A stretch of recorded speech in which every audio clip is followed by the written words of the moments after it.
ஒரு குரு இருந்தால் மாத்திரமே நாம் இறைவனை அடைய முடியும். அப்ப அந்த குரு எப்பேற்பட்ட குருவா இருக்கணும்னா தெளிவான குருவா இருக்கும். உடல்ங்கிறது உடம்பார் அழியில் உயிரார் அழிவர். உடம்பார் அழியில் உயிர் சேர்ந்து போயிடுது, உயிரார் அழிவர். திடம்படம் மெஞ்ஞானம் சேரவும் மாட்டார். அந்த போயிட்டான், அப்புறம் மெஞ்ஞானத்தை போய் பார்க்கறது. உடம்பை வளர்க்கும் உபாயம் அறிந்தே உடம்பை வளர்த்தேன், உயிர் வளர்த்தேன். பசிங்கிறது உணர்வு தான். பசி வந்தால் பத்தும் பறந்து போகும். அப்படிங்கிறப்ப தெய்வமா என்ன இருந்தா என்ன, எல்லாம் பறந்து போகும். அதனாலதான் கேக்குறேன், இறைநிலையை அடையணும்னு நினைக்கிறப்போ இந்த பசி, இந்த உடல் அது தடையா இருக்குமா? துன்பத்துக்கு காரணம் சொல்றாங்க. ஏன் ஆசையினால் துன்பம் வருது? இறைநிலையை அடைகிறதுக்கு நல்ல குரு வேணும் அப்படின்னு. கண்டிப்பா. ஆமா, நல்ல குருக்களை நம்ம எப்படி அடையாளம் காணலாம்? இறைவனே நமக்கு ஜக்கிவாச மாதிரி ஆளுகள்லாம் இருக்காங்கன்னா, வளர்ந்துருக்காருன்னா இதுதான் காரணம். அரசியல்வாதி ஊர் அவன் காலடியில் உட்கார்ந்து இருக்கிறான். என்ன அவங்கிட்ட இருக்குது? அவன் மனைவி உட்கார வச்சு துரியத்தில் வெளியே போயிருந்துட்டான். அந்த அம்மா தவம் பண்ணி மண்டையோட கபாலம் பொழுது வெளியே போயிருச்சுட்டா உயிர். நாமளும் நம்புறோமா? ஆமா, அவன் கொண்டு போட்டான் ஐயா அந்த அம்மாளை. நாம அதை நம்பிட்டு இருக்கிறேன். அந்த மாதிரி நினைக்கிறோம். கடவுளை பார்க்கணும், கடவுளோட பேசணும். நேற்று கூட ஒரு பொண்ணு போட்டிருந்தா, இறைவன் என்கிட்ட எப்ப பேசுவாருன்னு. நான் சொன்னேன், என்கிட்ட வா, இறைவன் உன்னை பேச சொல்றேன். ஏதாவது முன்னாடி ஏதாவது கோடு போடணுமா? எஸ்டி கோடு ஏதாவது பேசல, இங்க வந்துட்டாலே பேச வச்சிருவோம். அவர் வந்து உட்கார்ந்துக்கு வரல. ஒருத்தனை ஏமாத்துற செயல் இருக்குல்ல, ஃப்ராட் பண்றது. அப்படிங்கிறப்போ அதை ஞானம்னு சொல்லலாமா? அதை எப்படி சொல்ல முடியும்? இப்போ ஒரு திருடன் சாமி கும்பிட்டுட்டு, சாமி இது மாதிரி நான் திருடு தொழிலுக்கு போறேன், இது மாதிரி நான் திருட போறேன், எனக்கு எந்த பிரச்சனையும் வராதுக்கோ, நான் உனக்கு இது பண்றேன் அது பண்றேன் அப்படின்னு வேண்டிட்டு போறேன். அவனும் திருட போறான், திருடிட்டு வந்துடுறான். வரும்போது எந்த பிரச்சனையும் இல்லாம வந்துடுறான். அப்ப அந்த திருட்டுக்கு அந்த சாமி கூட்டா இருந்துச்சு அப்படின்னு நம்ம சொல்லலாமா? இந்த குருநாதர் என்ன சொன்னாரோ அந்த வழியிலேயே நடக்கணும்ட்டு அவர் நிக்கிறாரு. அதுதான் ஞானம், அதுதான் தீட்சை. அதை போட்டு அவங்க கிடைக்கிறாங்க. ஞான போச்சு. அடியார்கள் நிறைய பேர் இருப்பாங்க. வாசல்ல போய் எந்த வாசல்ல போய் சாப்பாடு கேட்டாலும் கிடைக்கும், போடுவாங்க. அப்படிங்கிறப்போ ஒருவேளை சோத்துக்காக இந்த அடியார்கள் எல்லாம் கட்டின கதை கட்டுதான் அந்த 63 நாயன்மார்கள் கதையோ?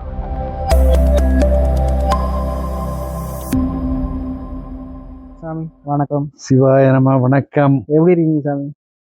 இன்பம் என்றும் இன்பம். சாமி, அதாவது ஒரு சாதாரண மனுஷன் தான். நான் இறைவனோட கலக்கணும்னு நினைக்கிறேன், இல்லை இறைநிலையை அடையணும்னு நினைக்கிறேன்.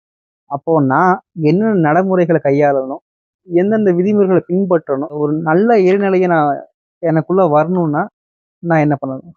நல்ல இறைநிலை ஒரு மனிதனுக்கு வேணும்னா நல்ல குருநாதர் கிடைக்கணும். நம்ம போயிட்டே இருப்போம். இப்போ அந்த சிறுதெய்வ வழிபாடுகள் அங்கே இங்கேன்னு ஓடிட்டே இருக்கிறோம். அப்படி ஓடி ஓடி ஓடி ஓடி நமக்குள்ள இறைவன் வருவாருங்கிற எண்ணம் எப்ப வரணும்னா, எப்ப வரும் அப்படின்னா நல்ல குருநாதர், ஒரு தெளிவான குருநாதர் வேணும். அவர் கிடைச்சிட்டாருன்னா நமக்குள்ள கண்டிப்பா இறைவனை அடைய முடியும். ஒரு போதிக்கிறவங்க ஒருத்தங்க இருந்தாங்க மட்டும்தான் இறைவனை அடைய முடியும். ஆமா, மாதா பிதா குரு தெய்வம்ங்கிறாங்க. குழந்தை பிறந்தோம்னா யாருக்கு தெரியுது? அம்மா. குழந்தைக்கு அம்மா தான் தெரியும். பால் கொடுக்குது, எடுக்குது, அம்மான்னு சொல்லுது. அந்த அம்மா என்ன பண்றா? இவன் தானே கொப்பன்னு காட்டுறான். அடுத்தது பிதா நிக்கிறாரு. பிதா வந்துடுறாரு. பிதாவுக்கு அப்புறம் பாத்தீங்கன்னா குரு. இந்த பிதாவுக்கு அப்புறம் நேரம் தெய்வத்துக்கிட்ட போயிடாது எந்த குழந்தையுமே. குரு வேணும். குரு எல்லா வயசுலயும் குரு வேணும். சின்ன வயசு பள்ளிக்கூடம் போறான், அந்த பள்ளிக்கூடம் போகும்போது அங்க ஒரு குருநாதர் ABCD இந்த மாதிரி சொல்லி தர்றது. அந்த குருநாதர்கிட்ட கத்துக்கிற பிறகுதான் 2 பொன்னார் மேனியனே ஒரு பாட்டை பாடுறான்னா அப்பதான் அந்த குருநாதர் காட்டுறாரு, இதுதான் இறைவன். அந்த ஒரு குரு இருந்தால் மாத்திரமே நாம் இறைவனை அடைய முடியும். அப்ப அந்த குரு எப்பேற்பட்ட குருவா இருக்கணும்னா தெளிவான குருவா இருக்கும். நாம் போற பாதை சுத்தமான பாதையா இருக்கணும்.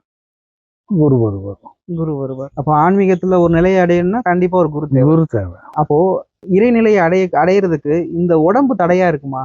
கட்டாயம் இல்லை. இந்த உடம்பு இல்லைன்னா அப்புறம் ஒண்ணுமே இல்லையே. இப்ப இந்த உடம்பு இருக்கிறதுனாலதான் நாங்க வீட்டுக்கு போறோம், வீட்டுல இருந்து இங்க வர்றோம், உட்கார்றோம், வழிபாடு பண்றோம் எல்லாமே. இந்த உடம்பு போன பிறகு என்ன பண்றது? எல்லாத்தையும் திறந்தாதான் இறைவனை அடைய முடியும்னு சொல்றாங்கல்ல, அதுக்காக எங்க போய் எல்லாத்தையும் திறந்து நம்மளை காப்பச்சோட போக வேண்டியது இல்ல. அதை சொல்லல, எல்லா உணர்வுகளை திறந்தா. எல்லா உணர்வுகளும் மனிதனுக்கு இருக்கதான் செய்யும்.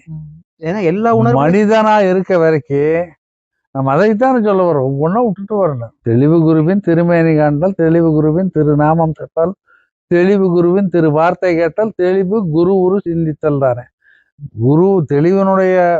குருவனுடைய உருவத்தையாவது சிந்திக்கிறது தான் நமக்கு தெளிவு. அப்படி இருந்தா தான் நம்ம அடைய முடியுமே தவிர எல்லாத்தையும் விட்டுட்டு வெளியே வந்துட்டு அப்புறம் அவன் என்ன உலகத்துக்கு வேண்டியதே இல்லையே. கவுண்டமணி படத்துல என்ன மயிருக்கு நீ பிறந்தேன்னு கேட்பேன். இல்ல எல்லா உணர்வுகளையும் இந்த உடம்பு தானே சுமக்குது, அதனால நான் ஆமா கேக்குறேன். ஆமா, உடம்பு தான். உடலை இந்த துறக்கணுமா? பிறவிக்கு உடம்பு வந்துருது. இந்த உடம்புக்கு எது தேவையோ அதெல்லாம் அந்தந்த வயசுல நடக்கும். ஒரு நல்ல மனைவி வர்ற, குழந்தைங்க பிறக்குது, சிலருக்கு பணம் நிறைய இருக்கு, சிலருக்கு பணமே இல்லை, சிலருக்கு பெரிய கார் இருக்கு, சிலருக்கு காரே இல்லை. இதெல்லாம் நாம் செய்த பாவ புண்ணியங்களுடைய விளைவு. அதுதான் சைவ சித்தாந்தம் சொல்லும். அந்த படம் அதான் சித்தாந்த படம். என்ன சொல்லுதுன்னா, நாம் எதை விதைக்கிறோமோ அதை அறுவடை பண்றோம். இந்த உலகம், இந்த வாழ்க்கை. இப்போ நல்லது செஞ்சா நல்லது வரும், கெட்டது செஞ்சா இப்போ அதான் நேற்று கூட பேசும்போது அதான் நல்ல பாதையில போனா வண்டி பஞ்சர் ஆகாம போகுது. ஒரு சொல்றது குறுக்கு வழி போனேன்னு படக்குன்னு போயிடலாம்னா இங்க போயிருப்போம். நல்லதையே எண்ணுவோம், நல்லதே செய்வோம், நல்லதே நடக்கும். எண்ணம் செயல் அது ரெண்டு பலன் தருது. சாமி அதான் நான் என்ன கேக்குறேன்னா, இந்த உடல் தடையா இருக்குமான்னு கேக்குறேன். இல்ல, இந்த உடல்ங்கிறது உடம்பார் அழியில் உயிரார் அழிவர். உடம்பார் அழியில் உயிர் சேர்ந்து போயிடும், உயிரார் அழிவர்.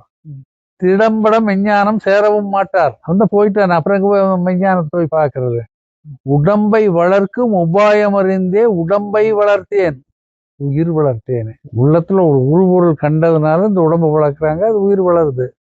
அப்போ இந்த உடம்பு இருந்தால் மாத்திரமே நம்ம நடந்து போகலாம், வரலாம், சாப்பிடலாம், எல்லாம் பண்ணலாம். இந்த உடம்பு அழிஞ்சு போச்சுன்னா அப்புறம் எங்க போய் உங்களுக்கு ஒண்ணும் இல்லையே. இல்ல ஏன் கேக்குறேன்னா, சொல்லுங்க. பசிங்கிறது உணர்வு தான். ஆமா, பசி வந்தால் பத்தும் பறந்து போகும். ஆமா. அப்படிங்கிறப்ப தெய்வமா என்ன இருந்தா என்ன, ஒண்ணு இல்ல எல்லாம் பறந்து போகும். அதனாலதான் கேக்குறேன், இறைநிலையை அடையணும்னு நினைக்கிறப்போ இந்த பசி, இந்த உடல் அது தடையா இருக்குமா? கொஞ்சம் கொஞ்சமா வெளியில வரணும். இந்த பசியில இருந்தெல்லாம் கொஞ்சம் கொஞ்சமா. இப்போ ஞானிகள் காடுகள்ல போய் தவம் இருந்தான்னா, ஏன் காடுகள்ல தவம் இருந்தான்னா அங்க சொல்ல உலகியல் இருக்காது. அப்ப உட்கார்ந்துட்டான்னா பசி இருக்காது. பசி எல்லாத்துக்கும் வர்றதில்ல. அந்த ஞானத்துக்குள்ள நான் போயிட்டோம்னா பசி வராது. வரும், அதுக்கு ஏதாவது ஒரு தண்ணியா, ஒரு சின்ன ஆகாரமா, ஒரு 2 பழம் சாப்பிட்டுதான் இருக்கணும். அப்படாம உயிரை வச்சிருக்க முடியாது, உடலை வச்சிருக்க முடியாது. பசியை ஏன் சாமி பிணின்னு சொல்றாங்க, நோயின்னு சொல்றாங்க? பசி பிணிங்கிறது ஒருத்தன் எல்லாரும் சாப்பிட்டே இருக்கணும்னு நினைக்கிறேன். இந்த பசி பிணியை அதிகப்படுத்துறதே நிறைய அமைப்புகள். அங்கங்க சோறு கொடுக்குறான், இவங்கிட்ட ஒரு சோறு வாங்குறான், அவங்கிட்ட ஒரு சோறு வாங்குறான், சாப்பிடுறான், தூங்குறான், மறுபடியும் பசிக்குது. ஆக நம்ம இறைவனை தேட வேண்டும், இறைவனை அடைய வேண்டும்னா அந்த பசிப்பிணியிலிருந்து வெளியில வரணும். ஒரு பெரிய நோய். ஐயோ பசிக்குதே, ஐயோ பசிக்குதேன்னு நம்ம எந்திரிச்சு ஓடுறோம். ஓடும் போது என்ன ஆகுது? சாப்பிடுறோம், மறுபடியும் சாப்பிடுறோம். இப்போ சைவ ஆகாரம் சாப்பிட்றவன் நம்ம பித்தா இருக்கு, அசைவம் சாப்பிட்றவன் அதை விட மோசமா இருக்கு. காலையில ஐயா சொன்னார், போகும்போது கார்ல ராத்திரி 1 மணிக்கு எந்திரிச்சு சாப்பிடுவேன், கறி ஆக்கி வச்சாங்கன்னா. அந்த மாதிரிதான் சிலருக்கு அது ஒரு வெறி. இல்ல நான் என்ன கேக்குறேன்னா, பசியை ஏன் நோயின்னு சொல்றாங்கன்னு கேக்குறேன். அதான் ஜாமி, அதாவது மனிதன் வாழ்றதுக்கு, இந்த உடம்பு செயல்படுறதுக்கு ஏதோ ஒரு உணவு தேவை. ஆமா, ஏன் பசியை நோயா? அதைத்தான் நான் சொல்றேன். 1 மணிக்கு எந்திரிச்சு சாப்பிடணும்னு நினைச்சா பசி நோய் தான். நம்ம நண்பர் ஒருத்தர் இருந்தாரு, அவங்க அம்மா சொல்லு, சின்ன வயசுல சாப்பிட்டே இருப்பான் ஜாமிங்க. ஏமான்னா அவன் சாப்பிடலைன்னா அழுவான். எத்தனை வயசு? 40 வயசுல. 40 வயசு. ராத்திரியும் சாப்பிடணும், அவன் பகல்லையும் சாப்பிடணும். ஆக இது ஒரு சிலருக்கு அந்த வயிறே ஒரு பெரிய பசியை குடிச்சிட்டே இருக்கு. அதனாலதான் அதை பசி பிணின்னாங்க. அந்த பசியிலிருந்து நம்ம வெளியே வரணும்னா ஞானத்துக்கு போகணும், இறைவன் நமக்குள்ள கொண்டு வரணும். அப்படி கொண்டு உட்காந்துட்டோம்னா நம்ம கட்டாயமா தைரியமா இருக்கலாம். இப்போ பசியை கண்ட்ரோல் பண்ணா, பசி மாத்திரமல்ல, உடம்பினுடைய 5 புலன்களையும் கண்ட்ரோல் பண்ண. 5 புலன்கள்: மெய், உடம்பு, வாய், கண், மூக்கு, செவி. இந்த 5 நம்ம கிட்ட வச்சுட்டோம்னா இன்பமா இருக்கலாம். 5 நம்மளை விட்டு போயிருச்சுன்னா ஒன்றும் பண்ண முடியாது. உடம்பு ஒரு பக்கம் போக சுகம் வேணும்னு, வாய் ஒரு பக்கம் சாப்பிடணும்னு போகு, காது ஒரு பக்கம் எவனோ பாட்டு பாடுறான், பேசிட்டு இருக்கிற தேவையில்லாத செய்திக்கு போகு, மூக்கு என்ன பண்ணி எங்கெங்க என்னன்னு இருக்குன்னு தேடிட்டே இருக்கு. ஆக இந்த 5மே நம்மளை கொண்டு போய் பாதாளத்துல தள்ளிடு. அப்பதான் அவனுக்கு அந்த நோய் எல்லாமே, எல்லா நோயும் வரும். பசிங்கிற நோய் வரும், காமம்ங்கிற நோய் வரும், ஆசைங்கிற நோய் வரும். ஆசையே துன்பத்துக்கு காரணம் சொல்றாங்க. ஏன் ஆசையினால் துன்பம் வருது சொல்லுங்க? ஆசைப்படுறதுனால துன்பம் ஏன் வருது? ஆமா, இல்ல சில சாமியார்ல அத்தனைக்கும் ஆசைப்படுன்னு சொல்றாங்கல்ல. அத்தனைக்கும் ஆசைப்படுறதுனால அவன் போய் படுகொலையில செத்து போயிருக்கான். இப்ப நம்ம இருக்கிறோம், இந்த பக்கம் அவங்க சைட் போட்டு பூரா நிறைய வச்சிருக்காங்க, 13 ஏக்கரா வச்சிருக்காங்கிறாரு. இத்தனையும் நமக்கு இருந்தா நல்லா இருக்கும்னு ஆசைப்பட்ட என்ன ஆகு? என்ன டிவியில் நிறைய செய்திகள் வருது. ஒரு அம்மா சொத்து கொடுக்குறது, மகன் போய் அவன் அம்மாவை வெட்டி கொண்டு போடுறான், அந்த அம்மா செத்து போறான். இவன் என்ன ஆகுறான்? ஜெயிலுக்கு போயிடுறான்.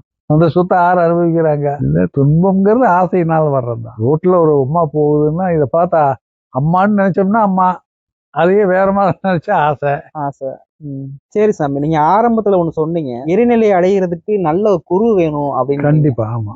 நல்ல குருக்களை நம்ம எப்படி அடையாளம் காணலாம்? இறைவனே நமக்கு கொடுப்பாரு. நம்ம சரியான பாதையில போனோம்னா அங்க நமக்காகவே உட்கார்ந்துருப்பாரு. நாங்க பேரூர் போனோம், சாமி உட்கார்ந்துருந்தாரு. எங்கேயே வந்தீங்கன்னா சாமி பார்க்க வாங்கிட்டு போ, தீட்சை வாங்கிக்க. தேடி ஒரு குரு கிட்ட போனோம், அவங்ககிட்ட ஒண்ணுமே கிடைக்கல. அவன் திட்டிட்டு வந்தோம். நல்ல குருநாதர் கிடைக்கணும் சாமி. நிறைய இன்னைக்கு எல்லாருமே நாங்க அதை பண்றோம் இதை பண்றோம் காசை வாங்கிக்கிறாங்க. இல்ல வீண் வேலைகள். இப்போ நல்ல குரு, இப்போ நாங்க வந்து என்னன்னா, இப்ப நீங்க சொன்னீங்க நீங்களே 2 குரு ஒருத்தரை தேடி போனீங்க, ஒருத்தர் அவரா வந்தாரு, அதுல ஒருத்தரை நீங்க குருவா ஏத்துக்கிட்டீங்க. அப்ப நமக்கான குருவை தேடி அலையும் போது நம்ம பல பேர் சந்திக்கலாம், சந்திக்க வேண்டிய நிலைகள் வரும். அப்படிங்கிறப்போ இவர் தான் என்னுடைய குரு அப்படின்னு நான் எப்படி அடையாளம் காண்றதுன்னு கேக்குறேன். அதுதான் இறைவன் கொடுப்பாரு. அந்த அடையாளத்தை காட்டுறது இறைவன் தான் காட்டுவாரு. அதுக்கு அப்பர் சாமி ஒரு பாட்டு சொல்லுவாரு. அவர் வந்து சமண மதத்துல இருந்து சைவத்துக்கு வர்றாரு. அவங்க அக்கா அழுகு சாமி கிட்ட வயிற்று வலி கொடுக்குது. அவர் வந்து சேர்ந்துடுறாரு. அவர் சொல்றாரு, என்னை ஏதும் அறிந்திலன் எம்பிரான், என்னை ஏதும் அறிந்திலன் எம்பிரான். சாமிக்கு நானும் முன்னேதும் அறிந்திலன். இப்படி ஒரு கடவுள் இருக்காரு சிவபெருமான்கிறது எனக்கு தெரியல. என்னை தன் அடியான் என்று அறிதலும் அவருக்கு தான் தெரியுது, நம்ம நாயாச்சே அப்படின்னு. தன்னை நானும் பிரான் என்று அறிந்தேனே. அப்படி இறைவன் பார்த்தா நம்மளை கூப்பிடுறாரு. நாமளாக எங்கேயும் வந்துட முடியாது, போயிட முடியாது. அதுதான் நடக்குது. இப்போ நிறைய பேர் என்னன்னா, பேச்சு திறமை நிறைய பேருக்கு நல்லாவே இருக்கு. கண்டிப்பா. ஒரு மனுஷனை ஏமாத்தணும், நல்லா பேசினா அவனை ஏமாத்திடலாம். அப்படிங்கிறப்போ சில பேர் நல்லா பேசி கூட எப்படி நல்லா பேசுறாங்க, அவங்க வார்த்தைகள்ல நம்ம எங்க பின்னால போயிடுறாங்க. இந்த மாதிரி கூட தடம் போடுறதுக்கான வாய்ப்பு இருக்குல்ல? நிறைய இருக்குது, கொஞ்சம் நெஞ்சம் இல்லைங்க. இன்னைக்கு ஜக்கி வாசு மாதிரி ஆளுகள்லாம் இருக்காங்கன்னா வளர்ந்துருக்கான்னா இதுதான் காரணம். அரசியல்வாதி ஊர் அவன் காலடியில் உட்கார்ந்து இருக்கிறான். என்ன அவங்ககிட்ட இருக்குது? அவன் மனைவி உட்கார வச்சு துரியத்தில் வெளியே போயிருந்துட்டான். அந்த அம்மா தவம் பண்ணி மண்டையோட கபாலம் பொழந்து வெளியே போயிருச்சுட்டா உயிர். நாமளும் நம்புறோமா? ஆமா, அவன் கொண்டு போட்டானே அந்த அம்மாளை, நாம அதை நம்பிட்டு இருக்கிறோம். அந்த மாதிரி நிறைய தப்பு நடக்குதாங்க. யாராவது கேட்க முடியுதா, பார்க்க முடியுதா? அங்க இருக்கிற மக்கள் கிட்ட போய் கேட்டீங்கன்னா பங்காளிகள் நிறைய இருக்காங்க. ஐயோ அவர் முதல் அற்புதமான ஒருத்தர் இல்லைங்களா? ஏன்னா அவனுக்கு வேணுங்கிற காசு கொடுக்குறான், பணம் கொடுக்குறான், விவசாயத்துக்கு வேணுங்கிற உதவி செய்யறான், நல்லதானே பண்றாரு. ஆமா, வெளியில இருந்து இங்க தப்பு நடக்குது, இந்த காசு கொண்டு வந்து நான் கொடுக்குறான், நல்லது பண்றான், நான் இல்லைன்னு சொல்ல. இப்போ உணவு காசு எங்க இருந்து வருது? நீங்க சொல்றது சரிதான். நீங்க சொல்றீங்க ரைட், காசு எங்க இருந்து வருது அப்படிங்கிறீங்க. இப்போ இந்த உலகத்துல எல்லா பொருளுக்குமே உயிர் இருக்கு. அப்ப நெல்மணி அறுத்தாதானே தட்டுக்கு சாப்பாடு வரும். அப்படிங்கிறப்போ எங்கேயோ ஒரு இடத்துல வந்து கெட்ட பணமோ நல்ல பணமோ அங்கிருந்து அறுவடை பண்ணி பக்கத்துல நல்லதுதானே பண்றாரு. ஆமா சாமி, பக்கத்துல நல்லது பண்றாருன்னா அவன் விவசாயம் பண்ற, கஷ்டப்படுறா, சம்பாதிக்கிறான், அது ஒரு வகை. ஒருவேளை உணவுக்கே இல்லாம குழந்தைகளை படிக்க வைக்கிறவன் இருக்கா. எங்க இருந்தோ தவறான வழியில வர்ற பணத்தை வச்சு இன்பமா இருக்கிறவன் இருக்கிறான். அப்ப இந்த ரெண்டும் ஒண்ணா? இறைவனை நாம் சிந்திக்க வேணும். இறைவனை சிந்திக்கும் போது நம்ம நல்ல வழியில போவோம். நல்ல வழியில போனோம்னா நல்லது நடக்கும். தீய வழியில போயிட்டோம்னா புகை பிடிக்க வேண்டாம், மது அருந்த வேண்டாம், மாமிசம் சாப்பிட வேண்டாங்கிறான். இது கட்டாயம் கிடையாது. பிறந்ததுல இருந்து நாம சாப்பிட்டு இருக்கிறோம். நம்ம வீட்டுல அப்பா அம்மா தாத்தா பாட்டி என்ன சாப்பிடுறாங்களோ அதைத்தான் நாமளும் சாப்பிடுறோம். அப்பா என்ன பண்ணுவாரு? போய் பீடி வாங்கிட்டு வாடா, கையம் போறேன் பீடி வாங்கிட்டு வர்றேன், அந்த பீடி கொண்டு வந்து கொடுக்குறேன். ஒரு 2 நாள் கழிச்சு அப்பா என்னங்கிறாரு, அந்த பீடி பத்திட்டு வாடா, விளக்குலயே அடுப்புலயே பத்திட்டு வாடாங்கிறேன். இவன் பத்தி பாக்குறேன், அது பத்துல. அப்புறம் என்ன பண்றான்? அப்ப என்ன பண்ணுவாருன்னு சிந்தனை பண்றான். வாயில வைப்பாரு, இழுப்பாரு, இழுக்கிறேன், கொண்டு வந்து கொடுத்துட்றான். அப்புறம் என்ன பண்ணுவான்? அவனே குடிக்க ஆரம்பிச்சுக்கிறான். இதேதான் எல்லா பழக்கங்களுமே இப்படித்தான். ஆக நம்மை அறியாமல் நமக்குள்ள வந்து சேர்ந்துக்குது அந்த கெட்ட பழக்கம். அவனுடைய பாதை என்ன, பிறப்பில் நல்லா தான் இருக்க. எந்த குழந்தையும் நல்ல குழந்தைதான் மண்ணில் பிறக்கையிலே, நல்லவனாவதும் தீயவனாவதும் அன்னை வளர்ப்பதில்லை. இதுதான் நடக்குது. ஆக இந்த குழந்தைங்க இருக்குதுன்னா இவங்களுக்கு வந்து எப்படி இருக்கணுங்கிற கற்றுக் கொடுத்தா அது அப்படி இருக்கு. அதை விட்டுட்டு போச்சுன்னா சரி சாமி. இப்ப நீங்க சொன்னீங்க இறைவனே உனக்கான குருவை வந்து கண்டிப்பா காமிப்பாரு அப்படின்னு நீங்க சொன்னீங்க. அப்போ இறை உணர்வு நமக்கு இருக்கணும், அப்பதான் காட்டுவாரு. இறை உணர்வு இருக்கிறதுனால தானே அந்த அந்த அந்த குருவை தேடி அலையிறோம். அதைத்தான் சொல்றேன். இறை உணர்வு இருக்கிறதுனால தான் நாம கடவுளை பார்க்கணும்னு நினைக்கிறோம். முதல்ல என்ன நினைக்கிறோம்? கடவுளை பார்க்கணும், கடவுளோட பேசணும். நேத்து கூட ஒரு பொண்ணு போட்டிருந்தா, இறைவன் என்கிட்ட எப்ப பேசுவாருன்னு. நான் சொன்னேன், என்கிட்ட வா, இறைவன் உன்னை பேச சொல்றேன். ஏதாவது முன்னாடி ஏதாவது கோடு கீடு போடணுமா? எஸ்டிடி கோடு ஏதாவது பேச இல்ல, இங்க வந்துட்டாலே பேச வச்சிருவோம். அவர் வந்து உட்கார்ந்துக்கு வரல. இதுதான் சாமி, இது ஏமாத்துறது. மக்களை ஏமாற்றுகின்ற வழி. இறைவன் இருக்காருன்னா அருவமா இருக்காரு, உருவமா இருக்காரு, அருவுருவமா இருக்காரு. சிதம்பரத்துல போனா ஒண்ணுமே இல்லை, அருவம். நம்ம கிட்ட அரு உருவம் சிவலிங்கம். இதே முழுசா சாமி சிலை இருந்ததுன்னா உருவம். 3 வகையிலையும் அவர் இருக்காரு. ஆக அவனவனுக்கு தேவையான வழியில அவனவன் கும்பிடுறான். சரி சாமி. இப்போ நான் என்னன்னா, இப்போ வந்து நீங்க சொல்லிட்டீங்க. இப்போ என்ன, வாழ்நாள்ல எல்லாருமே அந்த இறைவன் அடையிறதுக்கு அவங்களுக்கான குருவை தேடி அலைஞ்சுக்கிட்டு தான் இருக்காங்க. இப்போ நீங்க எப்படி இறைவன் அடைஞ்சீங்களோ, இறைவன் அடைய முயற்சி பண்ணிட்டு இருக்கீங்களோ, உங்க குரு உங்களுக்கு வழிகாட்டினாரு, அதன்படி நடக்கிறீங்க. நாங்க உங்களை வந்து எப்படி சொல்றது, எனக்கான குருவை நான் தேடிக்கிட்டு இருக்கேன் அப்படிங்கிறப்போ அந்த குரு இருக்காருல்ல, அவர் எப்படி நம்மளை கையாளுவாருன்னு கேட்கிறேன். அவர் நம்மளை கையை ஆடுறதே இல்லை. அவர் நம்மளை எப்படி நடத்துவாரு? நம்மளை பார்ப்பாரு. இப்போ நான் தீட்சை வாங்க போறோம், நானும் மாமாவும் தீட்சை வாங்க போறோம். அதுக்கு முந்தைய எங்களுக்கு என்ன முறை எப்படி செய்வாருங்கிறது எங்களுக்கு தெரியாது. அங்க போய் உட்கார்ந்துடுறோம். குருநாதர் வர்றாரு, பாக்குறாரு. ஒரு 5-6 பேர் வாங்குறவைய தட்டுகள்ல பழம் அது இது வச்சிருக்காங்க. நம்ம கிட்ட ஒண்ணுமே இல்லை. ஏன்னா நமக்கு தெரியாது, நம்ம இருந்த இடம் வேற, வந்த பாதை வேற. அப்ப அவர் பாக்குறாரு.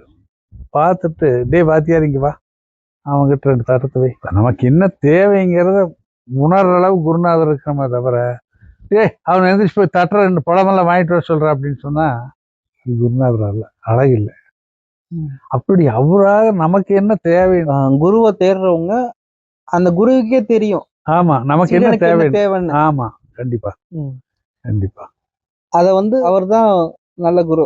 நாம நினைக்கிற குரு நல்ல ஏதாவது ஜிலேபி சாப்பிடுவாரு, லட்டு சாப்பிடுவாரு, 2 வாங்கிட்டு போறோம் கையில. அவருடைய ஞானத்துக்கு சரி வாங்கிட்டு வந்துட்டானே வேண்டான்னு சொல்லக்கூடாது. கொஞ்சம் எடுத்து ஒரு குறி வாயில் வச்சுக்க வர்ற தவிர, வாங்கிட்டு வந்துட்டான்னு வயிறு ஷார்ட் போட்டு தூங்க மாட்டாரு. குருநாதர். அதான் குருநாதர். கருணை, மிகப்பெரிய கருணை கடல். அப்படி எல்லாத்துக்கும் கிடைச்சிருக்காங்க, நமக்கு மட்டும் இல்ல. இந்த சித்தாந்தத்தை சொன்னவர், சைவ சித்தாந்தத்தை சொன்னவர் மெய்கண்டார். அவருக்கு வந்து 3 வயசுல ஞானம் கிடைக்குது. 3 வயசுலயா? 3 வயசுல ஞானம் கிடைக்குது. அதே அந்த சித்தாந்தத்தை சொல்ல ஆரம்பிச்சுக்கிறாரு. ஒரு குருநாதர் இருக்காரு, அருள்நந்தி சிவம்ங்கிற ஒருத்தர்கிட்ட அவங்க அப்பா போய் கேட்கிறாரு, எனக்கு குழந்தை இல்லை, என்ன பண்றதுன்னு. அவர் சொல்றாரு, வழி சொல்றாரு. அவர் தவம் இருந்தாரு, அந்த குழந்தை பிறந்தது. அந்த பிறந்த குழந்தைக்கு 3 வயசுலயே மிகப்பெரிய ஞானம் வந்துருச்சு. அவர் மெய்கண்டார். அது ஞானம் வந்தோடனே வீட்டில் சொல்லிட்டு இருக்குது, ஞானம்னு என்ன, உயிர்னு என்ன, இந்த உயிர் எப்படி வந்தது, எங்க போகுது அப்படிங்கிறதெல்லாம் சொல்லிட்டு இருக்கும்போது, பதி பசு பாசம்பாங்க. பதிங்கிறது இறைவன், பசுங்கிறது உயிர்கள், பாசம்ங்கிறது நம்மளை கட்டி போட்டிருக்க இந்த ஆசா துன்பங்கள் எல்லாமே. அப்ப அது சொல்லிட்டு இருக்கும்போது குருநாதர் வர்றாரு. இவர் பிறக்கிறதுக்கு வந்து வழி சொன்ன குருநாதர் வர்றாரு, அருள்நந்தி சிவம் வர்றாரு. வந்துட்டு அப்படியே நின்றுட்டு பாட்டு இருக்காரு. அப்போ ஆணவம்னா என்னன்னு கேட்டாரு அவரு. இந்த 3 வயசு பையன் என்ன காட்டினா எப்படின்னா, ஆணவம்னா நீதான். ஆணவம் என்னன்னு கேட்டவனு காட்டந்து, நீ இப்ப நிக்கிறீல அகந்தையா, நீதான் ஆணவம். அதனால எல்லாத்துக்கும் இப்போ நிறைய பாருங்க, இப்போ இந்த குழந்தைகள்ல இது உலகத்தினுடைய அத்தனை நாட்டு பேரை சொல்ற குழந்தைங்க இருக்கு, நிறைய மொழிகளை சொல்ற குழந்தைங்க இருக்கு. இதெல்லாம் 4-5 வயசுல, இந்த 9 வயசு 8 வயசுல பாட்டு பாடுது. அடையே அப்ப என்ன பாட்டு, ஸ்டார் டிவியில நம்மளை உருக்கி போடுது. ஆக அந்த ஞானம் எல்லாத்துக்கும் கிடைக்குதா? எல்லா குழந்தைக்கும் கிடைக்குதா? அப்போட்லயும் இருக்குது. நம்ம குறை சொல்றது இல்ல, அந்த அறிவு யாரு கொடுத்துருக்காங்களோ அவங்க ஒரு பெரிய ஞானியா வர்றாங்க. அப்ப அந்த அறிவை கொடுக்கறது இறைவன். சாமி, நீங்க ஞானம்னு சொல்றது அறிவோட முதிர்ச்சி தானே ஞானம் சொல்றீங்க? அறிவினுடைய முதிர்ச்சியே இல்லை. அந்த குழந்தை 5 வயசுல 6 வயசுல இருக்கிற குழந்தைக்கு என்ன அறிவு முதிர்ச்சி வந்துருது? பாடுதே. அந்த பாடுகின்ற ஞானம், அந்த பாடுகின்ற ஞானம்ங்கிறது அறிவு. அந்த பாடுகின்ற அறிவை கொடுத்தது இறைவன். காதல கேட்கறது அப்படியே பாடுது. எல்லாருக்குனாலே அது முடியறது இல்லை. இப்போ ஜெர்மனில நம்ம நண்பர் பேரன் இங்க வந்திருந்தா வீட்டுக்கு. அவங்க அப்பா வந்து மிகப்பெரிய ஒரு ரோபோட் தயாரிப்புல ஒரு விஞ்ஞானியா இருக்காரு. இங்க வந்த பையன் அவன் சும்மா இருக்கல, அவன் 2 எல்லாம் கொண்டு வந்தா நட்டையும் போட்டையும் போட்டா டைட் பண்ணா, ஐயா நான் அது பண்ணியிருக்கேன் பாருங்கன்னு காட்டுறா. அது நடக்குது. ஆக அந்த அறிவு அவனுக்கு எப்படி வந்து, அவங்க அப்பா அவனுக்கு குருநாதரா இருந்தாரு, சொல்லி கொடுத்தாரு, அவன் செய்கிறான். நம்மளால செய்ய முடியுமா? அப்ப அதை நீங்க ஞானம்னு பாக்குறீங்க? ஆமா, அந்த அறிவுதான் ஞானம். இப்போ சாமி, அந்த காலத்துல இந்த ஊர்ல என்ன பண்ணுவாங்க, 2 பக்கம் கம்பு நின்றுகிட்டு கயிறை நடுவுல கட்டிக்கிட்டு குழந்தை குச்சியை வச்சுட்டு இப்படியே பேலன்ஸ் பண்ணி நடக்கு. ஆமா, அந்த குழந்தை அந்த கயிறுல நம்ம என்ன நடக்க முடியாது, உங்களால நடக்க முடியாது. அப்ப கயிறு நடக்கிற குழந்தை பசிக்காக நடக்குது, சாப்பாட்டுக்காக நடக்குது. அப்ப அந்த குழந்தை ஞானம் குழந்தை அதை சொல்ல வர்றேன். அந்த குழந்தையோட அப்பனுக்கு பசிக்குது, மத்தாள மடிச்சு அந்த குழந்தைய பழக்கிறான், அது மேல நடக்கிறதுக்கு பழக்கிறான், அது பழகிக்குது. அந்த பழகிறது தான் ஞானம், அறிவு. பசியா இருக்கிறது எப்பனுக்கு இருக்கு. சர்க்கஸ் நடக்குது, பிரம்மாண்டமான சர்க்கஸ், டிக்கெட் எல்லாம் இன்னைக்கு 500 ரூபா 1000 ரூபாய் 100 ரூபாய்ன்னு போட்டு வாங்குறான். உள்ள போனா ஒருத்தர் என்ன பண்றான்னா, அந்த சிங்கத்தினுடைய வாயில் தலை உள்ள வச்சு எடுக்கிறான். அவனே எதுக்காக எடுக்கிறான்னா, அவன் பசிக்க தான் உயிர் வாழ வேண்டும், தன் குழந்தைகளுக்கு வாழ்க்கை கொடுக்கணும், இதுக்காகத்தான் அதை செய்யறான். அந்த இடத்துல இருந்து தொங்குறான். அது பேர் என்ன சொல்லுவாங்க, இது ஆடுறானுங்கல்ல, ஊஞ்சல் மாதிரி ஆடுறானுங்க, ஜிம்னாஸ்டிக் என்னவோ சொல்லுவாங்க. அப்போ அவனும் அதை பழகித்தான் செய்யறான். அவனுக்கு ஒரு குருநாதர் அதை கத்துறாரு. இதுதான் யானையை 4 காலில் ஒரு ஸ்டூல்ல நிறுத்துறான். அந்த யானைக்கு பசிக்காகவா நிக்குது? இல்ல, அவன் குருநாதர் சொன்ன பயிற்சியை எடுத்து அது நிக்குதுங்க, அவ்வளவுதான். சரி சாமி, அப்ப நீங்க சொல்றதுல வர்றேன் வாங்க. அப்போ என்னன்னா, இப்போ ஒருத்தனை ஏமாத்துற செயல் இருக்குல்ல, ஃப்ராட் பண்றது, அப்படிங்கிறப்போ அதை ஞானம்னு சொல்லலாமா? அதை எப்படி சொல்ல முடியும்? இல்ல, அது ஒரு திருடன். நான் என்ன சொல்றேன்னா, உங்களால யாரா ஏமாத்த முடியுமா? என்னால யாரா ஏமாத்த முடியும் அப்படிங்கிறப்போ அதை ஒரு தொழிலா ஒருத்தன் பண்றான்ல, தொழில்னா தொழில் இல்ல, திருடன். அதாவது அது நல்ல ஞானம் இல்ல, கெட்ட ஞானம். அடுத்த பொண்டாட்டி ஞானம்னு ஏத்துக்கிறீங்களா? இல்ல, அவனுக்கு திறமைக்கு போறான். அடுத்த பொண்டாட்டி பாக்குறது ஒண்ணு, இந்த மாதிரி திருட்டு ஒண்ணு. இது கண்ணக்கோல் வச்சுட்டு இருந்திருப்பாங்க அந்த காலத்துல. செவத்துல கீழே அடியில ஓட்டை போட்டு உள்ள போய் எல்லாம் எடுத்துட்டு வரோம். இன்னைக்கும் அதான் நடக்குது. பாண்டி கடையில எல்லாம் ஓட்டை போட்டு எடுத்துட்டு. ஆக இது திருட்டு. இதுவும் அவனுக்கு ஒரு கலை தான். திருட போற, கோயிலுக்கு போற, இறைவா இன்னைக்கு நல்லா ஒரு வேட்டை கிடைக்கும், எனக்கு கிடைச்சேன்னா உனக்கு ஒரு 10 பைசா தர்றேன். அதுக்கு இறைவன்ட்டு தான் போவேன். ஆமா, ரூபாய் 10 பைசா தர்றேன் கேட்கிறேன். கேட்டு போறேன். ராத்திரி நிறைய கிடைச்சுன்னு என்ன பண்றான், அவனும் முண்டியில் கொண்டு வந்து போடுறான். ஒரு விபச்சாரி பெரிய முதலாளி கிடைச்சான்னு உனக்கு இறைவன் போடுறேங்கிறான். இதுதான் சினிமாக்காரி கொண்டு போய் போடுறது. திருப்பதியில போடுறா, மொட்டை அடிக்கிறா, மயிறு முளைக்குதுங்கிறதுனால மொட்டை அடி. ஆக இப்படி நாம என்ன நினைக்கிறோம்னா, இறைவனை ஏமாத்துறோம்னு நாம நினைக்கிறோம். ஆனா அவனுக்கு தெரியுமில்ல. இல்ல சாமி, இப்ப நீங்க முன்னாடி சொன்னீங்கல்ல, அதை வச்சே நான் கேக்குறேன். இப்போ ஒரு திருடன் சாமி கும்பிட்டுட்டு, சாமி இது மாதிரி நான் திருடு தொழிலுக்கு போறேன், இது மாதிரி நான் திருட போறேன், எனக்கு எந்த பிரச்சனையும் வராதுக்கோ, நான் உனக்கு இது பண்றேன் அது பண்றேன் அப்படின்னு வேண்டிட்டு போறேன். அவனும் திருட போறான், திருடிட்டு வந்துடுறான். வரும்போது எந்த பிரச்சனையும் இல்லாம வந்துடுறான். அப்ப அந்த திருட்டுக்கு அந்த சாமி கூட்டா இருந்துச்சு அப்படின்னு நம்ம சொல்லலாமா? அது எப்படி சொல்ல, எந்த பிரச்சனைக்கு வர எல்லாருமே வேண்டானே. நான் தான் சொல்றேன் பாருங்க, திருடனும் வேண்டாம், நல்லவனும் வேண்டாம், படிக்கிற பையனும் வேண்டாம், நான் பாஸ் பண்ணணும்னு. அந்த ஓட்டப்பந்தயத்துல இருக்கிறவன் ஓடுறவனும் வேண்டாம், நான் ஓடணும். அப்படி எத்தனை பேர் முன்னால வர முடியும்? இல்ல, இப்ப இறைவனை கும்பிட்டுட்டா ஜெயிக்கிறானே. அதாவது என்னன்னா, திருட்ட எந்த பிரச்சனை எல்லாம் பண்ணிட்டு வரானே. எல்லாத்துக்குமே ஜெயிக்கிறது இல்லையா? எல்லா அரசியல்வாதியும் கோயிலுக்கு போறேன். இப்ப போன தேர்தலுக்கு முன்னால பார்த்தா ஒரு ஆள் பாக்கி கிடையாது. சாமியே இல்லைங்கிறவனும் கோயிலுக்கு போறான், அங்க போய் தட்டை தூக்கிட்டு நிக்கிறேன். ஜெயிக்கிறவன் ஜெயிப்பா, தோக்கிறவன் தோத்துருவா. தான் ஓட்டப்பந்தயம். எல்லாரும் ஜெயிக்கணும். நாம என்ன பண்றோம், நம்ம குழந்தைகளை 80 மார்க் வாங்கிச்சுன்னா ஏன் 80 மார்க் வாங்க, 100 வாங்கி இருக்கலாமல்ல. இது மனித பிறவியினுடைய இயல்பு. எல்லாரும் 100 வாங்குறப்ப அப்புறம் 30 மார்க் வாங்குறவனுக்கு எங்க போறது? அவன் அறிவுக்கு அவன் வாங்குறான், அவ்வளவுதான். சைக்கிள் ஓட்டி பழகணும்னா கூட 10 நாள் அதுக்கு கையில் ஒருத்தன் பிடிச்சி மேலே ஏறி குரங்கு பெடல் போட்டு தான் பழகுறான். எடுத்தோன்னா பழகிக்க முடியாது. ஏரோப்ளான் ஓட்டுறான்னா அவனும் பழகித்தான் ஓட்டுறான். ஆக அந்த பழக்கி விடுறவன் தான் அவனுக்கு குருநாதன். அப்ப அவன் வழி காட்டுறான், இந்த வழியில போய் இப்படி ஓட்டு அப்படின்னு. இறைவன்கிட்ட போறேன், வேண்ட சாமி நான் ஓட்டி பழக போறேன், இன்னையில இருந்து நமக்கு நல்லபடியா கிடைக்குது. தொழிலே இறைவன் எங்கேயுமே திருடனுக்கா நல்ல எவனுக்கு துணை நிக்க மாட்டார். அது நம்ம வளர்ச்சி நம்ம கையில் தான் இருக்குது. இப்போ செய்யும் தொழிலே தெய்வம் சொல்லுவாங்க சாமி. ஆமா, எந்த தொழில் பண்ணாலும் தெய்வம் தான். அப்படிங்கிறப்போ நீ என்ன பண்ணாலும் அந்த தொழில் தெய்வமும் இல்ல சாமி. கன்க்ளூஷனுக்கு வாங்க சாமி, ஒரு முடிவுரை கொடுங்க. முடிவுரைங்கிறது தப்பு பண்றதுன்னா அதுவும் தெய்வம் தான். நம்ம எப்படி ஏத்துக்கிறது? தப்புன்னு நடக்குது, அது தப்புங்கிறது கண்ணுக்கே தெரியுது. 4 நாய் சுத்திட்டு இருக்குது, உடலுறவு அது தெய்வம் சொல்லித்தான் பண்றோம்னு நின்று ரோட்டு தான் நிக்குது. தெய்வத்தினோட செயல் தானே அதெல்லாம். அதைத்தான் சொல்ற வர்றேன். ஆக இப்படி எல்லாமே தெய்வத்தினுடைய செயல்னு போனோம்னா உலகத்துல ஒண்ணு இருக்காது. இறைவன் தூணிலும் இருப்பான், எல்லாத்துலயும் இருப்பாரு. ஆமா, அப்படிங்கிறப்போ இது கரெக்ட் தானே சாமி? அதாவது இப்படி கேள்வி கேட்டோம்னா நம்ம கொஞ்சம் வித்தியாசம் பதில் சொல்லணும். இல்ல சாமி, அதாவது வித்தியாசமா பதில் சொன்னது ஒருவேளை எனக்கு புரியாம இருக்கலாம். ஆனா ஒருவேளை பாக்குறவங்களுக்கு வேணா புரியலாம்ல. கட்டாயமாக தவறு செய்தவனுக்கு தண்டனை. இப்ப நல்லது நட்டினோம்னா நல்ல பலன் கிடைக்கும். நாளைக்கு தேங்காய் உருவுக்கு நீங்களும் எடுத்து சாப்பிட்டு போகலாம். இதே முள்ளு நட்டினோம்னா என்ன பண்ணு? நம்ம காலத்துல ஏறு. அது ரெண்டும் ஒண்ணுதான்.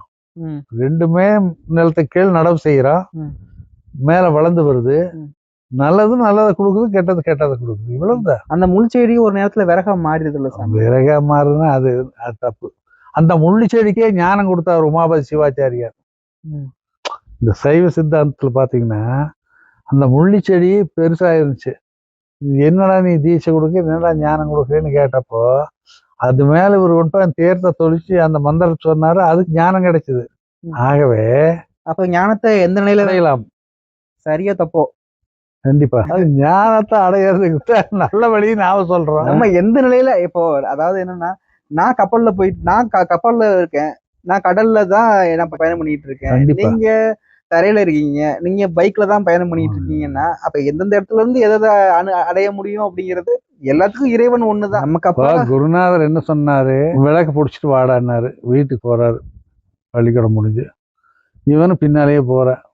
இந்த வாசல் அவன் மனைவி கதவை திறக்கிற, அவர் உள்ள போயிடுறாரு. இவன் வெளியில் நிக்கிற, விளக்கு எரிஞ்சிட்டு இருக்கு. இது உமாபதி சிவாச்சாரியத்தை வரும்னு நினைக்கிறேன். அப்போ வெடியால் அந்த அம்மா வாசல் துடைக்கிறதுக்கு வெளியே வருது, மழை பெய்யுது. அவன் அப்படியே நிக்கிற, விளக்கும் கெடல. அப்புறம் ஓடுதுள்ள அந்த அம்மா போய் அவர்கிட்ட அவர் எழுப்பி இப்படியே அதே அப்படியா அப்படின்ட்டு வெளியே வர்றாரு. குருஞான சம்பந்தர் என்ன பாரு.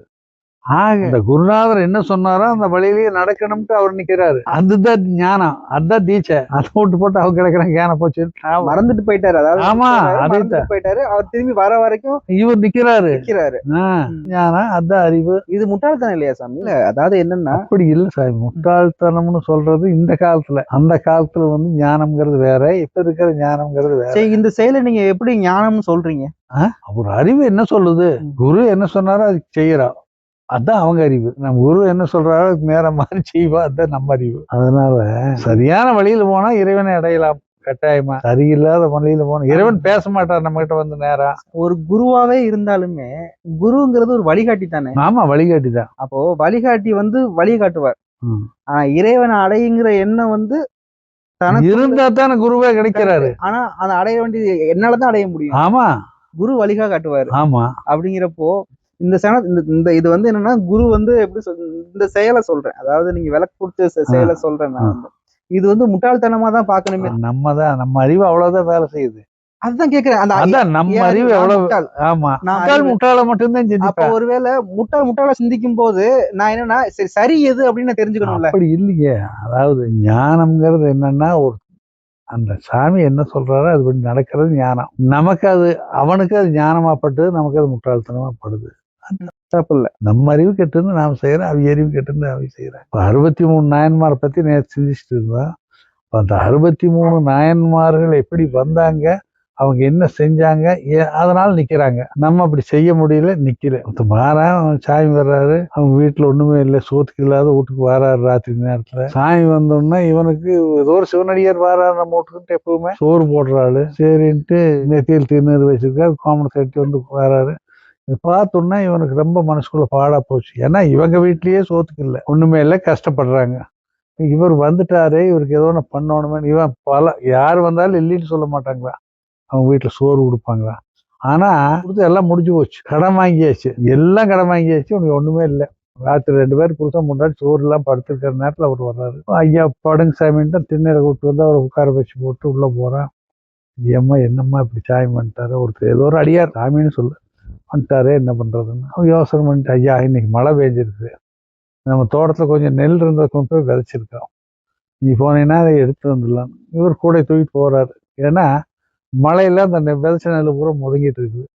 ஆனாலும் இது இருட்டு, அந்த இருட்டையும் அப்படியும் இப்படியும் பண்ணி அரிச்சு கொஞ்சம் நெல் எடுத்து வர்றாரு, குத்துறாங்க. சரி இனி இது சோறாக்கணும்னா விறகு வேணுமே. அப்ப என்ன பண்றாங்க, இந்த மேல கூரையில் இருக்கிற இந்த இதெல்லாம் அப்புறம் மூங்கிலெல்லாம் உடைச்சி விறகாகி போச்சு, சோறு ஆகுது.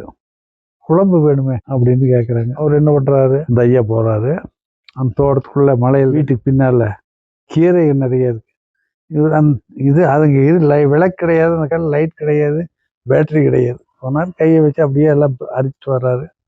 அந்த அம்மா என்ன பண்ணுது, அதை அறிஞ்சு அதை ஒரு கீரை குழம்பு, கீரை பொரியல், கீரை கூட்டு இப்படி கொண்டு வந்து அவர் எழுப்பி சாப்பாடு போடுறாங்க. அப்போ இறைவன்கிறத அவர் உணர்த்துறாரு. அப்போ அவருடைய நோக்கம் என்ன, அடியாருக்கு உணவு கொடுக்கறது. நம்ம எவ்வளவு கஷ்டம் வந்தாலும் உணவு கொடுக்கணும்னு கொடுத்தாரு. அப்போ இறைவன் அருள் பண்ணார்.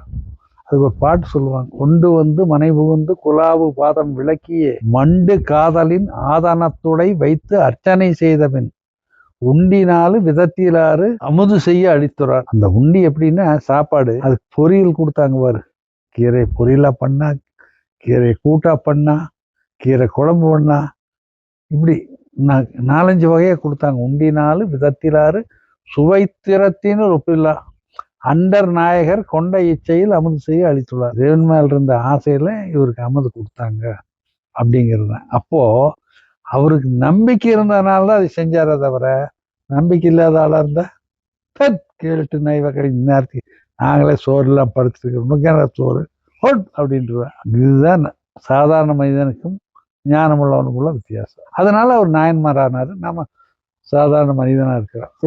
இந்த கேள்வி கொஞ்சம் விதண்டாவாதமா தான் இருக்கும், இருந்தாலும் அதை நம்ம சொல்லுங்க கேட்கிறேன். அதாவது என்னன்னா, இப்போ அந்த காலத்துல அடியார்கள் நிறைய பேர் இருப்பாங்க. வாசல்ல போய் எந்த வாசல்ல போய் சாப்பாடு கேட்டாலும் கிடைக்கும், போடுவாங்க. அப்படிங்கிறப்போ ஒருவேளை சோத்துக்காக இந்த அடியார்கள் எல்லாம் வந்து கட்டின கதை கட்டுதான் அந்த 63 நாயன்மார்கள் கதையோ. அந்த இளையங்குடி நாயன்மார்கள்ல வந்து பெத்த குழந்தையவே வச்சு சாரி போடணும் அப்படிங்கிறப்போ சோத்துக்காக அந்த ஒரு கேரக்டரை உருவாக்கி, இல்ல அது வந்து நாம கற்பனை எப்படி வேணாலும் பண்ணலாம். இல்ல இப்போ ஒண்ணு இல்ல, வள்ளலார் வந்து ஜோதியில கலந்துட்டாருங்கிறா, நம்மாளன்னு சொல்ற தீய வச்சு கொண்டு போட்டாருங்கிற, ஞான சம்பந்தம் ஜோதியில கலந்துட்டாருங்கிற. தீய வச்சு கொளுத்தினாலும் எரியுது, ஜோதிங்கிறது நெருப்பு தானே. அதான் அதைத்தான் சொல்றேன். இதே நாம நினைக்கிறது கற்பனை. நான் தான் முதல்லயே சொல்லிட்டு, அம்மான்னு நினைச்சா அம்மா, தாயா நினைச்சா தாரா, தாரமா நினைச்சா தாரா, தாயன்னு நினைக்காம தாரத்தான் நினைச்சா. சிந்தனை எல்லாத்துக்கும் ஒரே மாதிரி இருக்கிறது தம்பி.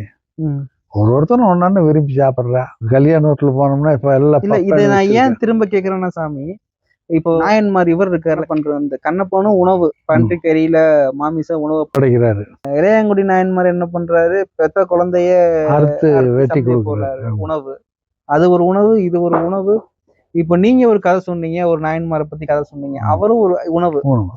இதெல்லாம் உணவு சார்ந்த விஷயமா இருக்கிறதுனால இந்த உணவுக்காக உணவு சார்ந்த விஷயம் கொஞ்சம் தான். கண்ணப்பன் உணவு சார்ந்த விஷயம் இல்ல, இளையான்குடி நாயனார் உணவு சார்ந்த. அவர் உறுதி என்ன, உறுதி மனப்பான்மை என்னங்கிறத இறைவன் சோதிக்கிறார். அதுதான் கண்ணப்பன் என்ன பண்ணாரு, அந்த ஆள் வந்து ஒரு காட்டுல இருந்தவன், அவனுக்கு படிக்க தெரியாது, எழுத தெரியாது, காட்டுவாசி. அவங்க அப்பன் செத்து போறா, அவங்க அப்பன் ஜாகிற நேரத்தில் இவனை தலைவராக்கிறா, இவன் அந்த பண்ணி துரத்திட்டு ஓடுறா. அப்படி ஓடும்போது காட்டுக்குள்ள அந்த பண்ணி ஒரு இடத்துல கொல்றாங்க. அந்த ஒரு மலை வருது, அப்படி கேட்குற கூட நாணன் காடன் 2 பேர் வர்றாங்க. மேலே பார்க்குறாங்க, அப்படியே மலைன்னு சொல்லிட்டு இவன் மேலே ஏறுறான். அந்த கூட வர்றவன்னு சொன்னா அவங்க அப்பா இருக்கிற காலத்துல இங்க வருவோம் போவோம்னு. அங்க போய் அவனை பார்த்தோன்னா அது கல்சில சிவலிங்கம். இவன் மனசுக்குள்ள அது இறைவனா தோன்றாரு. எல்லாத்துக்கும் அப்படி தோன்றது இல்லை. கோயிலுக்கே போறவன் என்ன பண்ற, மத்தியானம் சோறு போடுவானு உள்ள நிற்கிறப்ப சோறு போடுவானு செஞ்சிருக்க. இறைவன் நம்புறவனுக்கு இறைவன், இல்லைங்கிறவனுக்கு இல்லை. ஆக அன்னப்பம் போனா பார்த்தாங்க, வில்ல வச்சுன்னா கீழே வந்தா இந்த கறியெல்லாம் நல்லா சுட்டி எடுத்து அதைக்கு பார்த்தா, சாப்பிட்டு பார்த்தா கொண்டு போறேன். சாப்பிட்டு பார்த்து ஒரு கையில கறியை வச்சுட்டேன், ஒரு கையில வில்ல வச்சிருக்கேன், வாயில தண்ணி எடுத்துட்டேன், தலையில பூவை வச்சுட்டேன். அப்ப கொண்டு போய் தண்ணி சாமி மேல ஊத்தி இந்த காலையே எல்லாம் தொடச்சி விட்டு அப்புறம் இந்த கறியை வச்சு சாப்பிடப்பா. நான் நல்லா சாப்பிட்டு பார்த்து நல்லபடியா நல்ல கறி மட்டும் கொண்டு வந்திருக்கேன். அதனாலதான் சொன்னாங்க, கண்ணப்பன் ஒப்பதோர் அன்பின்மை கண்டபின் என்னப்பன் என்னொப்பில் என்னையும் ஆட்கொண்டருளி வண்ண பணித்தன்னை வாயென்ற வான்கரனை சுண்ண பொன்னீற்றற்கே சென்றுவதாய் கோத்தும்பி. ஆக அந்த அவன் வாயிலிருந்து அந்த தண்ணியை மேல ஊத்துறப்போ இந்த கலசத்துல இருந்து வைரம் வைடூரியம் எல்லாம் படிச்சு வாயோட கலசம் கொண்டு வந்து தீர்த்த துட்டை எப்படி இருக்கும், அவ்வளவு ஆனந்தமா இருந்துச்சு அவருக்கு. அது திருவாசகத்துல வருது. இப்படி வந்து நம்பிக்கை நாம் எப்படி வேணாலும் எடுத்துக்கலாம். இப்ப இதே கேட்கிறேன், இப்ப உங்க வாழ்க்கையில ஒரு நடந்த விஷயத்தையே நான் கேட்கிறேன். நீங்க முன்னாடி ஒரு வீடியோல என்ன சொல்லியிருக்கீங்க, அந்த காலத்துல சாமியை பார்த்தா எட்டி மிதப்பேன், ஆமா ஒண்ணுக்கு மேல அடிச்சு விடுவேன், இந்த மாதிரி எல்லாம் வந்து ஒருவேளை அந்த இறைவனுக்கு உங்க எட்டி உதைக்கிறதும் நீங்க சிறுநீர் கழிக்கிறதும் அவருக்கு தேன் அமிர்தமா இருந்திருக்குமோ? ஏதோனா இருந்திருக்குது, கூப்பிட்டாரு, போனோம். அவர் பார்த்தாரு, இந்த நாய் பண்ற துன்பம் தாங்க முடியலன்னு கூப்பிட்டு கிட்ட வச்சிட்டாரு. இப்போ தினம் ஒருத்தங்கிட்ட போய் சோப்புல இருந்து பணத்தை எடுத்துட்டு போறது, காசு எடுத்துட்டு போறது, ரகலை பண்ணிட்டே இருந்தா அவன் என்ன பண்ணுவான்? எத்தனை நாளைக்கு தான் பார்ப்பேன்? இந்தாடா ஒட்டிச்சாவே உங்ககிட்ட கொடுத்தாரு, நீ வச்சுக்க, என்னவோ பண்ணிக்க. அதுக்கப்புறம் பண்ணுவானா? மாட்டான். அப்படித்தான் எல்லாமே இறைவன் தான் வழி நடத்துறாங்க. நாம வேணா எப்படி வேணாலும் சொல்லலாம். அவர் நடத்துற வழி நல்ல வழி. நாம் நன்றாக இருக்கிறோம், மகிழ்ச்சியாக இருக்கிறோம், இன்பமாக இருக்கிறோம். ஆக நல்ல வழியில் செஞ்சா நீங்களும் சென்றால், நல்ல வழியில் சென்றால் நீங்களும் இறைவனை அடையலாம். யார் வேணாலும் அடையலாம்.